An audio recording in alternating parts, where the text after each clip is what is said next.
బాగా అర్థం చేసుకోండి. ఉపవాసంలో 2 కోణాలు ఉన్నాయి బైబిల్లో. రెండవ కోణంలో దేవుడు కోరుకున్న ఉపవాసం ఉంటుంది. మొదటి కోణంలో మనిషి చేసిన ఉపవాసం ఉంటుంది. దేవుడు కోరుతున్న ఉపవాసం ఏమిటి అంటే అది పరిపూర్ణమైన జ్ఞానం. దాని గురించి చాలా సార్లు మనం మాట్లాడుకున్నాం. మీకేం తెలియనివి కావు ఇవి. ఎప్పుడైతే నీ హృదయంలో పశ్చాత్తాపం మొదలవుతుందో తిండి మీద ఉండదు. మీ ఇంట్లో ఏదైనా ఒక మరణం సంభవించింది, రకరకాల పిండి వంటలు చేసుకుని తినాలని అనిపిస్తుందా? అనిపించదు. మీ ఇంట్లో ఏదో ఒక శోధన నడుస్తోంది. శోధన అంటే ఆర్థిక పరంగా కావచ్చు, సామాజికంగా కావచ్చు, మానసికంగా కావచ్చు, శారీరకంగా కావచ్చు, ఇంకేదైనా ఇబ్బంది కావచ్చు. ఆ ఇబ్బంది మీ ఇంట్లో నడుస్తున్నప్పుడు ఈరోజు అరిసెలు చేసుకు తిందాం, బూరెలు చేసుకు తిందాం, గారెలు చేసుకు తిందాం, కోడికూరలు వండుకుందాం, మేకకూరలు వండుకుందాం అని మీకు అనిపించదు. మీకు ఏమనిపిస్తుంది అంటే మనసంతా, దృష్టి అంతా ఆ బాధ మీద ఉంటుంది. పెయిన్ ఫీల్ అవుతుంటారు మీరు. చాలా పెయిన్ఫుల్ గా ఉంటుంది. మీకు నిద్ర పట్టదు, భోజనం మీద ఉండదు, అనగా ఆకలి వెయ్యదు. చాలా కుటుంబాల్లో అలా ఉపవాసాలు ఉండేవాళ్ళు ఉంటారు. ఏమైనా రైట్ ఆర్ రాంగ్? అలాగే బ్రెయిన్ బాగా యాక్టివ్ గా ఉన్నప్పుడు కూడా భోజనం మీద ఉండదు. అంతెందుకు, మీ ఇంట్లో ఎవరిదో పెళ్లి జరుగుతుంది అనుకుందాం, అసలు భోజనం మీద ఉంటుందా? మీకు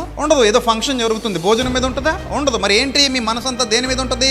అతిథులు వచ్చేస్తున్నారేమో, వంటలు అయ్యాయో లేదో, డెకరేషన్ పూర్తయిందో లేదో, లేకపోతే పెళ్లి కొడుకునో పెళ్లి కూతురునో లేకపోతే పాపనో రెడీ చేశారో రెడీ చేయలేదో, ఈ విధమైన టెన్షన్స్ తో మీకు భోజనం మీద ఉండదు. అంటే మీ బ్రెయిన్ బాగా యాక్టివ్ గా ఉంటే మీకు అన్నం కావాలని అనిపించదు. అర్థమైందా? సో మరి పాత నిబంధన గ్రంథంలో, క్రొత్త నిబంధన గ్రంథంలో కొన్ని సందర్భాల్లో కూడా భక్తులు ఉపవాసం చేశారు. ఆ ఉపవాసం ఎలా జరిగిపోయిందంటే దుఃఖంలో నుండి పుట్టింది, పశ్చాత్తాపంలో నుండి పుట్టింది. అందుకే దేవుని వాక్యం సెలవిస్తోంది, దైవ చిత్తానుసారమైన దుఃఖము రక్షణార్థమైన మారు మనస్సు కలుగజేయును. అంటే ఆ మారు మనస్సు రావడానికి, ఆ మారు మనస్సు అనే బిడ్డ పుట్టడానికి దైవ చిత్తానుసారమైన దుఃఖం అనే ప్రసవ వేదన నిన్ను ఆవరిస్తుంది అనమాట. ఆ ప్రసవ వేదనలో భోజనం తినాలనిపించదు. ఇక్కడ తల్లులు చాలా మంది ఉన్నారు, బిడ్డలను కన్నా తల్లులు. మీకు పురిటినొప్పులు వచ్చినప్పుడు ఈ గులాబ్ జాము తిను, ఈ మైసూర్ పాక్ ముక్క తిని నీకు ఇష్టం కదా అంటే ఎప్పుడు తింటావు అది?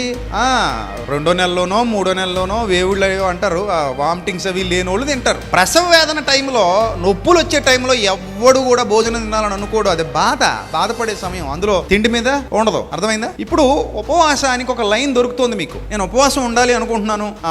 ఎలా ఉంటాను ఇప్పుడు? ఉపవాసం ఉండాలంటే ఎప్పుడు ఉండగలను నేను ఉపవాసం?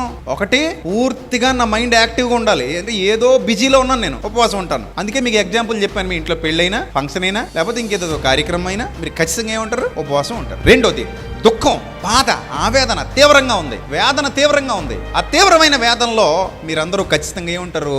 ఉపవాసం ఉంటారు. ఏమ రైట్?